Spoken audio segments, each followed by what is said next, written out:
Brutal Planet Magazine. Also known as Wednesday 13. Welcome to Brutal Planet Magazine. Welcome to Brutal Planet Magazine. Welcome to the video. Welcome to Brutal Planet Magazine. You're listening to Brutal Planet. Hey, what's up, everybody? CJ Pierce here from Drowning Pool, and you listen to Brutal Planet Media right here. Get yourself. Hey, I'm Steve from Within the Ruins, and this is Brutal Planet.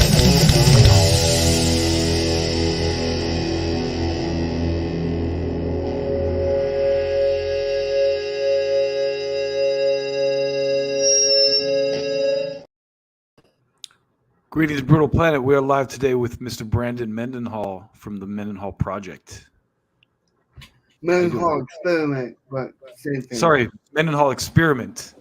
I'm an idiot. Forgive me. Mendenhall Mendenhall- experiment, Mendenhall experience. We get all of it. It's cool. Yeah, that's my own lack of attention to detail there. I just watched the documentary Mind Over Matter, man, and I was so impressed, just on so many different levels. So I was really excited to talk to you today. But for people who haven't maybe seen the documentary or don't know that much about you or your journey, do you want to maybe like kind of give me a little bit of an origin story and just kind of tell people where you're coming from and how you got to where you are now?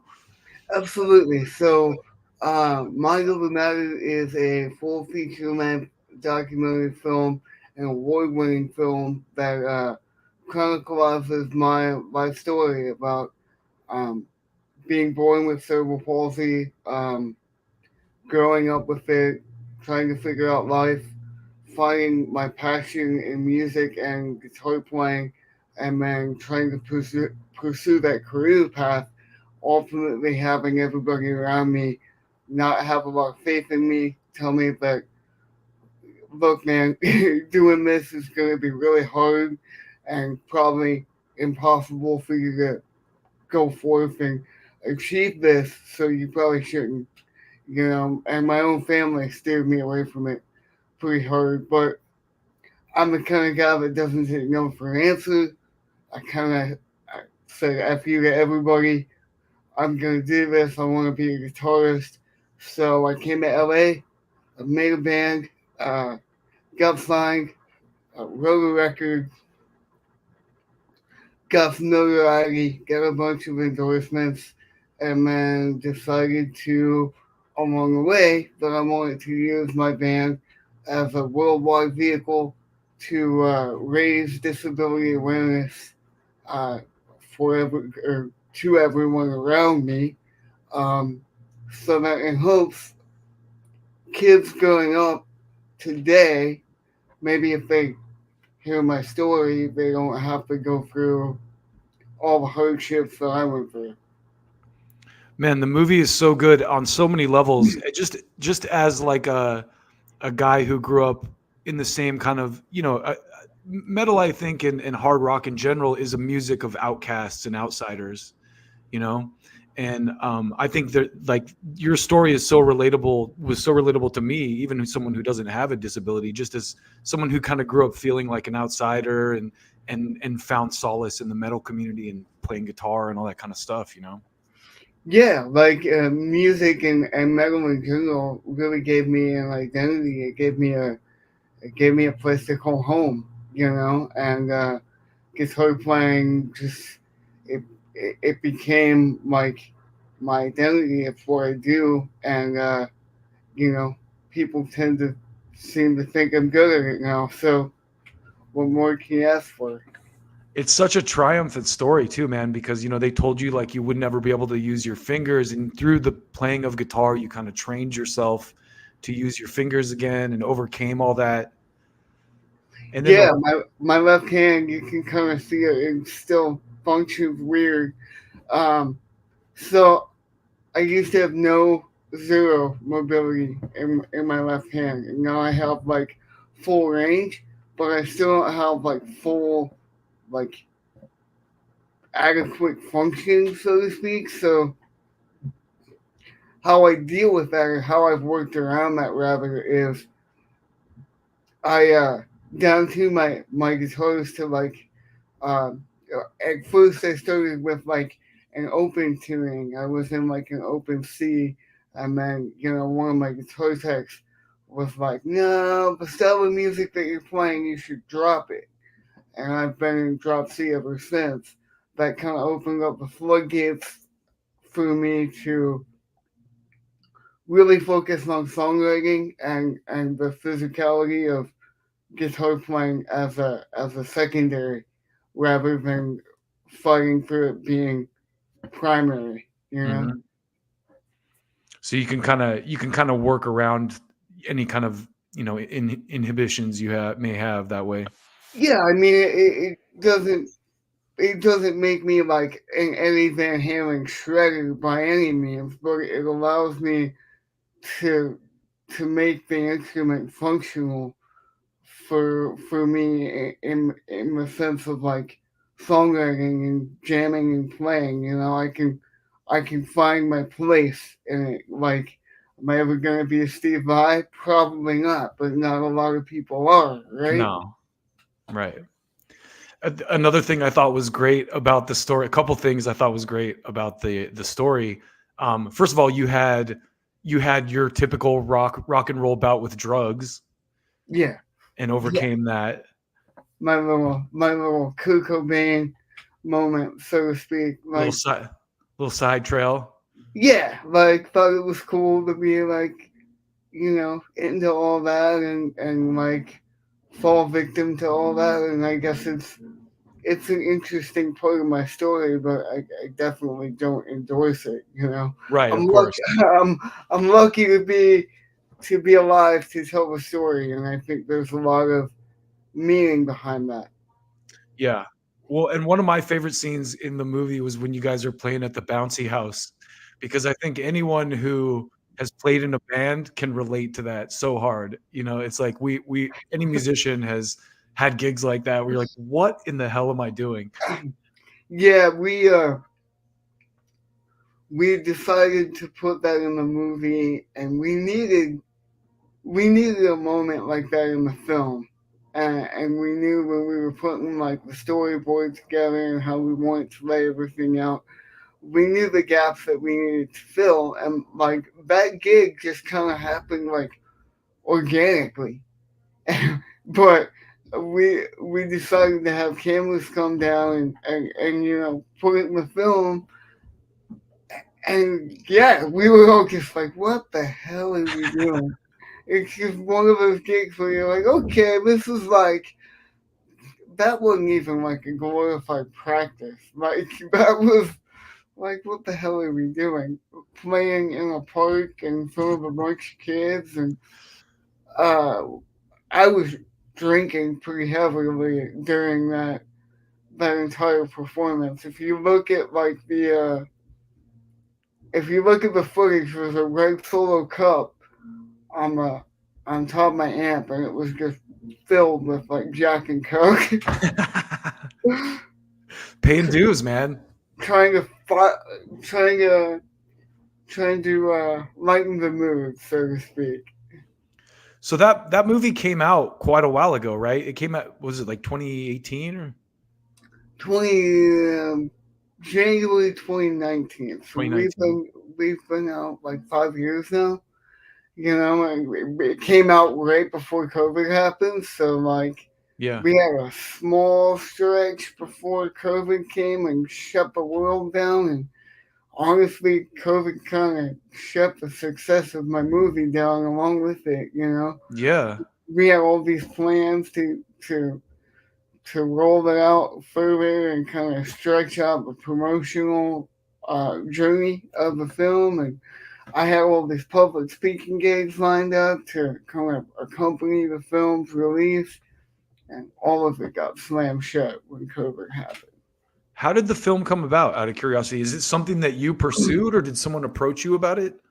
No, I absolutely didn't pursue it. The director, Sebastian Paquette, a longtime friend of mine, came to me actually on like Christmas Day of 2013, 2014, something like that. And he was like, it had to be like 2013.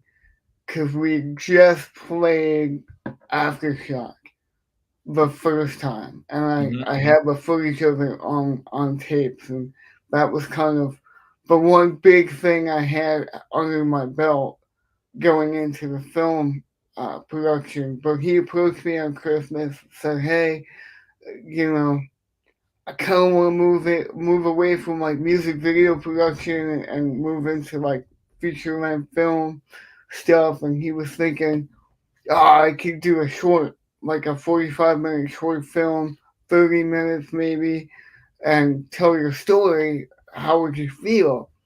So I went down, did a production meeting with him that was supposed to be like a 30-minute production meeting. It lasted the entire evening for like 8 hours.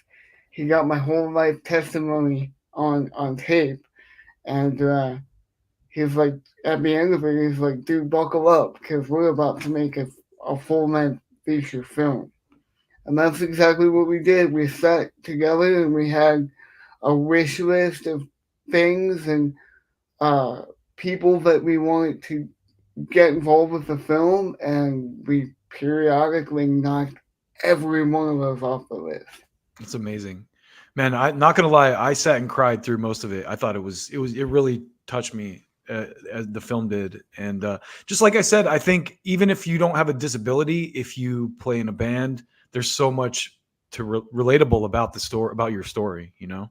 It took me so long to be able to watch the film myself without like you know Getting breaking down and having that moment, and then it always used to hit me when we got to the scene of my grandfather, and sure.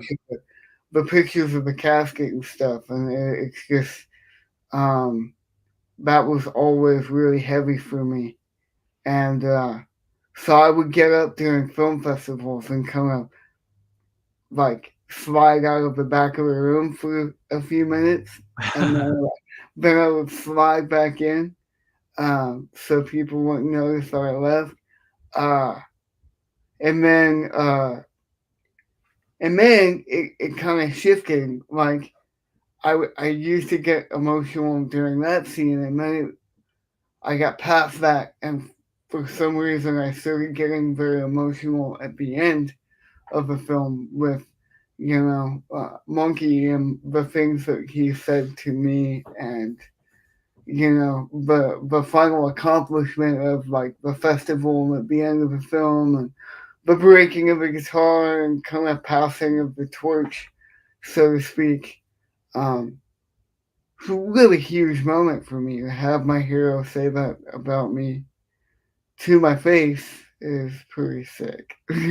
Man, and the guys from Korn are such good people. They seem like such good people. And They also, are, man. They are. They have the biggest hearts in the world and hearts of gold, and man, they've done so much stuff for me in my career that they didn't have to do any of that, yeah. but they chose to open their hearts and devote their time and make something I think that is beautiful and that stands the test of time. There's something in that film for everybody. So Yeah, I my, will recommend it to everyone I meet. I mean, it's fantastic. my biggest regret about the film is that I feel like we missed an opportunity for more people to actually see it. Yeah, but I think, man, it can be one of those things, like you said, COVID kind of nipped the initial promotion in the bud a little bit, but like it's one of those things that will like grow as word of mouth spreads about it. You know what I mean? I don't think because it's so well done. It's such a great movie. I was riveted through the whole thing, you know, and Thank you, man. yeah, I think it will, it'll spread because again, like I said, there's so much in it that's so relatable. I grew up loving Korn for a lot of the same reasons too, like I always felt like an outcast, and the music spoke to me in a way that a lot of other bands hadn't before. And it's such a great movie on so many levels. Dude, it's like when Korn came out on the scene, there was no one else like them. No. There was not another band that was approaching guitar the way that they were approaching it, and downtuning to where Totally. down to incurable and making all those weird noises, and then like the lyrical content, you know, bands weren't doing that, like singing about their childhood and like Completely. their innermost feelings and releasing all of that like in the way that Korn was doing. Now it's a common thing. There's Sure. 1,000 bands that are replicating, you know, stuff that they pioneered. But back then there was no one else doing it. Not So only did they revolutionize the guitar world, I mean, they were the first band to really bring the seven string to prominence. But yeah, yeah, dude. I didn't. I remember that being a big thing because when I was introduced to Korn and Blind, and my buddy was like, "Yeah, they play 7 string guitars." What the hell's a what? 7 string guitar? And then he's like, "Yeah, guitars normally only have 6 strings, but they have 7 strings." And like the only other guy to do it was this crazy guy from like the 80s, early 90s, Steve Vai. And I remember he played me Passion and Warfare. And Another like great one. first time I heard that record, I was like, what what the hell is that? Like I didn't even know a guitar could do that. He introduced the world to Devin Townsend with that record too. Yeah, right? The other thing about Korn, man, that I just thought about that's so amazing is two things actually. First of all, very few bands have an entire like genre follow in their wake. New metal, entirely Korn's creation. And then they elevated so many other bands from that era, like Limp Bizkit and the Deftones, totally got a big push and like became the powerhouses they were because of Korn. Oh, absolutely. Absolutely. Stain too. Yep. And I'm like, look what happened to Stain. Stain became like, you know, one of radio's biggest hard rock success bands. And Yeah. they went away for almost a decade and they came back and were right back in the number ones. Aaron Lewis is a talented dude. Dude, 100%. You know, people can say what they want about him with his political views, but Yeah. he's a great songwriter, man. Yeah. And you cannot take that away from him. He's proven it time and time again. The results show it, right? Right.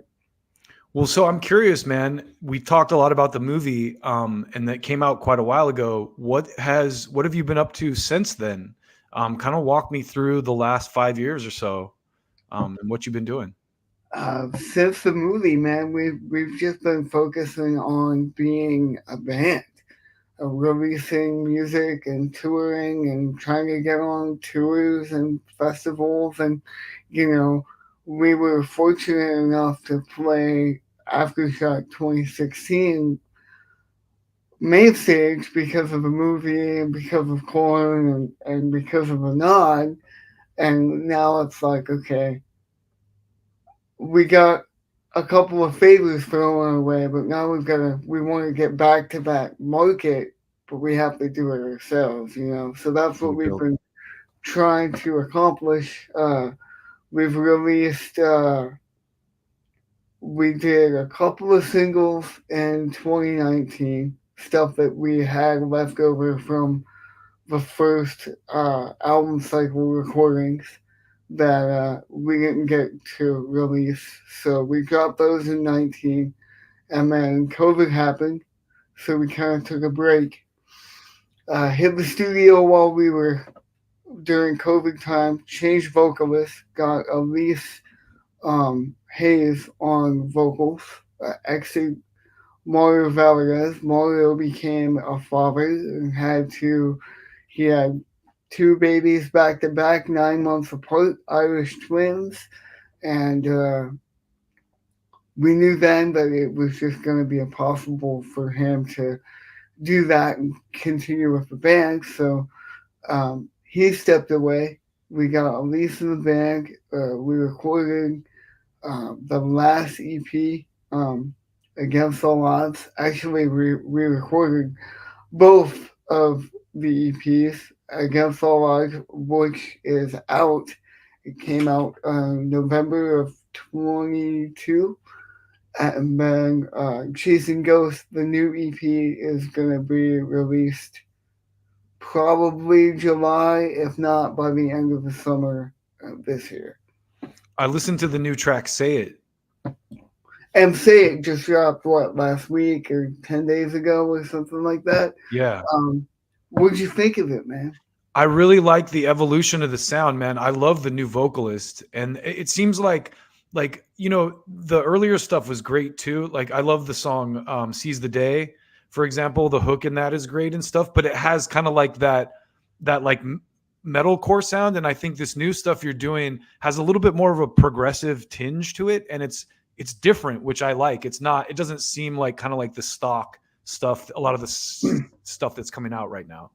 Yeah, but I mean, I feel like that first EP, like, I love that first record, but it is very much like it's us finding our feet, you know? Mhm. And I feel like we made a good record. We were blessed with the commercial success of Seize the Day. We were blessed that Monkey came on and did prosthetic with us. And then Danny from Nine Inch Nails, he assisted on the bookends, so he did the intro and the outro to the record. But mainly, we give him credit on Find a Way Out, the last song on the record. So it was cool to work with those guys, getting to work with Monkey and getting to work with Danny, like two of my biggest heroes in music. Mine too. Yeah. Korn and Nine Inch Nails and Pantera are like my holy trinity of bands that I look up to and admire and try to take little things from without full on like ripping them off, you know? Yeah, of Pay course. little homages here and there, but we all do that, right? Good artists borrow, great artists steal. Right. Getting everything comes from somewhere, right? Yeah. I heard Zach Wild say that in an interview recently, and he was breaking down the was it Foxy one of the Hendrix tunes Hendrix is Smith. like actually one of the earlier Ozzy tunes that he wrote. He Mm. just sped it up and kind of changed the key. But he talked about that in an interview, and he was like, "Oh yeah, well everything comes from somewhere." It's the truth. I'm like, "Oh man, he's speaking straight fire right now." And not a Yeah. lot of guys are willing to admit that. Yeah. I mean, everything is influenced by something. So you can't, you don't want to straight out copy your influences, but No, of course not. you grab a little bit here, grab a little bit there, make your own stew. Absolutely, and like, but to get back to circle back around to your question, yeah. So like, the first record was us finding our feet, you know, and making the best record we could at the time. The second record, Against the Odds, is definitely a step up in musicianship. There's a lot more substance to those those songs. Like, how did you put it? Like a new progressive like Yeah. tinge. Progressive tinge. Yeah, definitely. It's just we grew as songwriters, and that's what came out. I remember we did those songs really early on, and then they sat in the tank for a long time before we finished them. They were done, but they hadn't had vocals on them, and we kind of hit that period between like we dropped the first record in like what 2017, May of 2017, and then the movie didn't come out until January of like 2019. So for 2 years, almost 3 years, our hands were tied as like a band. We weren't allowed to release any new music other than what we already came out with because we didn't want the movie to come out and then instantly be outdated on the Yeah. screen. Um, so that kind of tied our hands, and that's why I said, like, you asked me what we were doing as a band. After the film, we were actually just being a band and getting back to being able to write music and release music. And but we had written the bulk of Against the Odds like really early on, and when we had the sit on it, and I remember sitting on the songs, and it took me a long time to just wrap my head around those songs, like, because initially they didn't sound like TMX songs to me at the time. They were, like you said, they were a step up. They were a change in the progression, and like we did the songs, but my mind hadn't. I hadn't grown as an artist to like fully accept it and see the vision. We wrote the. I wrote a bulk of the songs with our producer Chris Collier, and he saw the vision way before I did, and he pushed me as a guitar player and my songwriting and my playing ability, and he was helping me write stuff that was above my ability, and then I had to sit and like catch up, and it took me a while.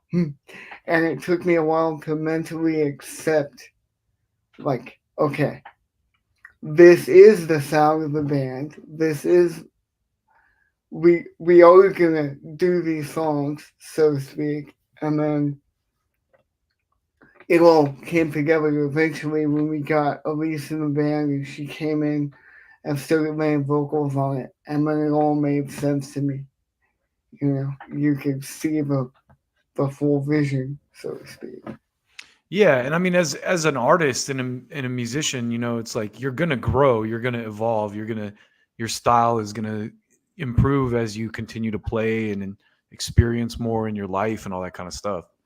Yeah, it was just, but that's a testament to a great producer. If I could give any bit of knowledge to younger bands maybe listening to this, that's what a great producer does.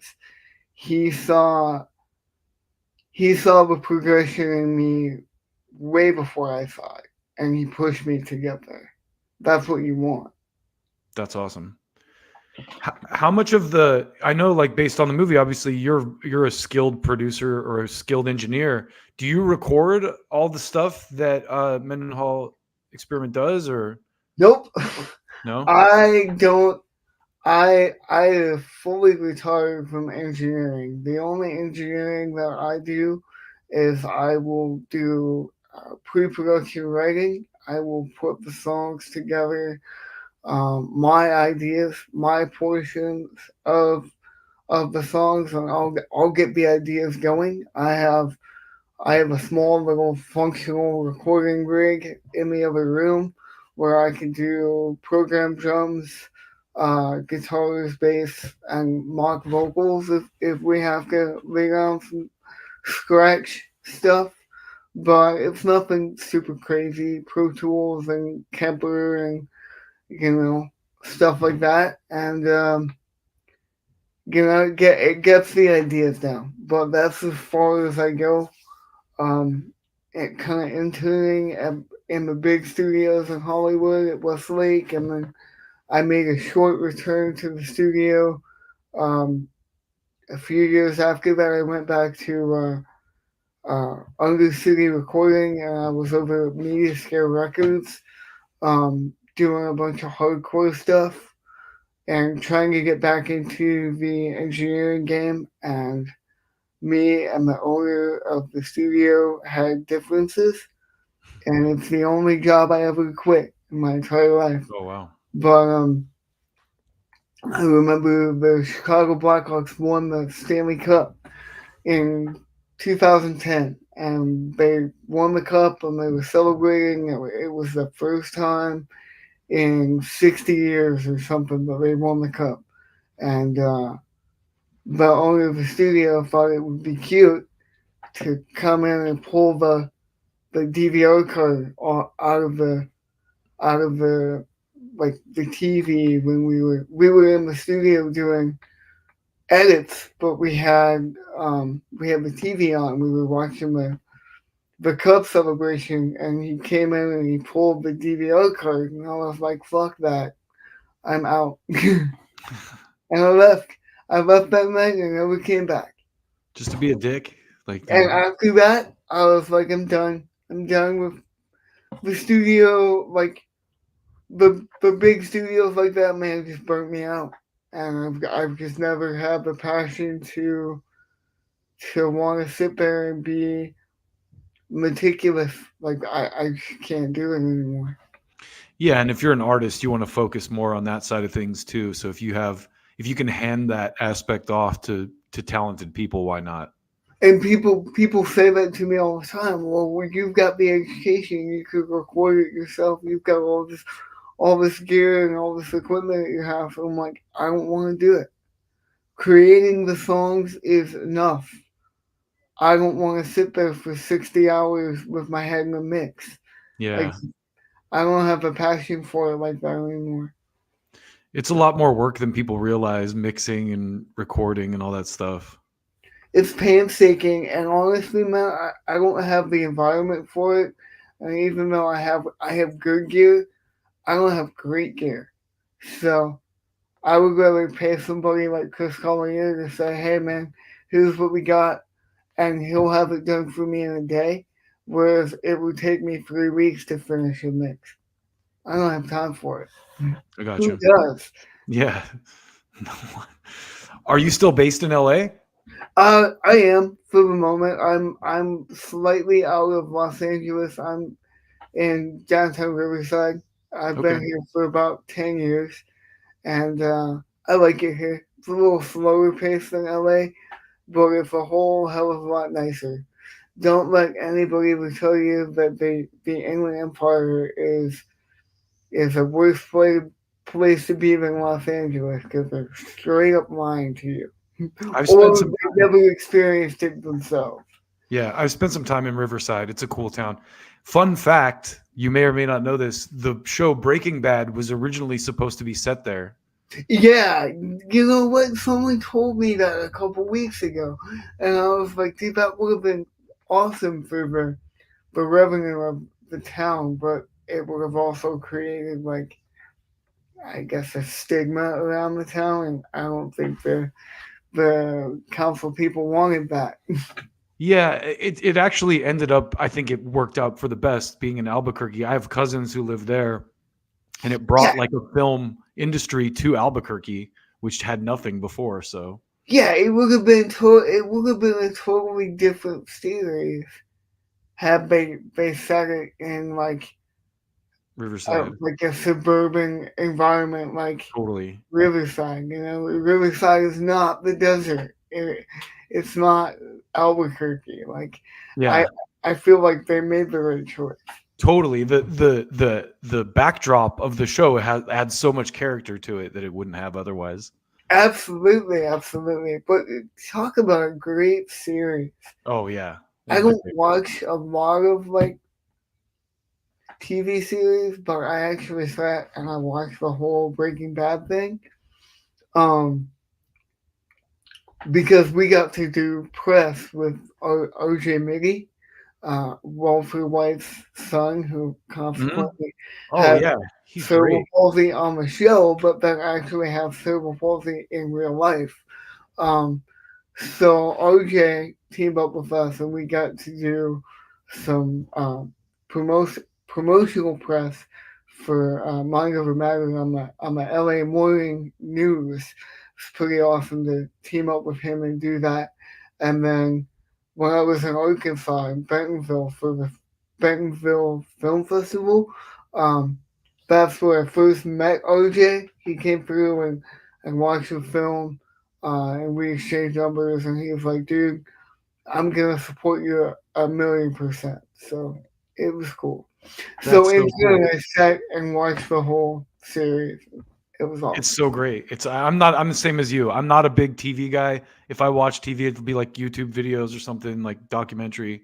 But that's one show that like front to back I had to watch. Yeah, they keep teasing like a comeback movie or like comeback series, and I'm like, I'm kind of on the fence about it. I'm like, you kind of wrapped it up in like a neat little bow. Like, I feel like maybe if you bring it back now, you're just gonna water it down like they do with every other Yeah, TV don't do series. it. Don't do it. Just let it be a piece of art, what it is. Exactly. I mean, I thought that was cool. Did you see El Camino? The I, like, I did. I thought it was great. it was great. Yeah, I'm glad we share the same sentiment. I Yeah, yeah, but you thought it can't was go further than really, that. really cool. Yeah, Yeah. it's like, dude, what are you gonna do? And they claim, oh, we're gonna bring Heisenberg back, and we're gonna show that he didn't actually die and he escaped, or this, that, the other thing. And I'm like, yeah, maybe it would be cool, but maybe it would be a complete disaster. They should bring RJ back and he like inherits his dad's business. Like That that would be sick. That that would be would be amazing. sick. He kind He of becomes like this massive gangster. he kind of bitched out. He kind of became the biggest bitch in the series. Yeah, a little bit. You're just like, oh, you little rat. Yeah, yeah. It's a character though. He Yeah, could redeem himself in this way. Like, oh man, I should write for these guys. yeah. Like it'd be super dope if he became like the cerebral palsy kingpin. Yeah. And he Have like all these. inherits his dad's business and like the same. But they did a pretty good job with the spin-off of like Better Call Saul. I don't think it was as good as Breaking Bad, but it was all right. I watched. I got about. Uh, I don't know. Like how many seasons is that? Like 4 or 5. I Yeah. had to get like two or three seasons into the series. I don't think I haven't finished it. I gotta go back to it. It kind of did that thing where It gets slow. It's like more drama based. they like had all these weaved in all these connections, and then it kind of loses itself, Yeah. and that's where I kind of like lost interest. Yeah. One of the things I just thought of actually about your movie, just completely changing gears, that I thought was really cool is the doctor at the beginning who's like, I had no idea about cerebral palsy or, like what the ailment entails and stuff. And so I think that was another aspect of that was really cool is they interviewed that doctor and she kind of talks about like, how it happens and like what it affects and people. Yeah, we had JJ from UCPLA or Momentum now come in and kind of explain what cerebral palsy is to the average human being that doesn't know because nobody knows. Um, so many people like mistake my disability for like MS, Hmm. and it still happens to this day. It's so common, but yeah, for those that don't know, cerebral palsy is a neuromuscular disorder. There's 4 different types. Don't ask me to name the medical types because I'm not that sharp with it. But mine, in layman's terms, my case of cerebral palsy affects my left side. So it affects my gait, my left hand, my speech, my eyes, and all of that. So think of me as like the Terminator. Like one side of my body is much weaker than the right side. That's crazy, So man. in relation to guitar playing, that's where my struggles with my hand came from, and just having to figure out a way to make it work. And I did that, and I think that's the message behind the entire film. And I don't know, man. I'm just really proud of the film. We made it, and my one thing in making the film was I'm a big avid fan of like documentary films. Um, one film that doesn't get notoriety is that metal band Chimera. They Mm-hmm. have a documentary film called The Dehumanizing Process, and it's all about how they were a small metal band from Cleveland and all of their trials and tribulations, and it also covers the mistakes they made and how they overcame those mistakes. It was very honest, and I've always loved that documentary, and I always wanted to make. My whole thing was, if we're gonna make a film, I want to walk away from the film and have that gut feeling that makes me want to get up and go out and do something. And I feel like we achieved that. Definitely. Talk a little bit about, because there's a part in there where you talk about like being an advocate for CP and stuff. Is that still something you do? Do you still work with those groups and those organizations? Oh yeah, yeah. I just wrapped up. I was a what they call disability learning leader for a course where uh, in the film I partnered with the disability charity organization United Cerebral Palsy of Los Angeles. Well, UCPLA merged into this company in Los Angeles called Momentum. So I partnered with Momentum and UCLA, and basically they have this course at UCLA called Disability Justice, and it's a part of it's one of the courses that the UCLA medical students can take, and it teaches them all about the injustices in the medical system in relation to patients with disabilities.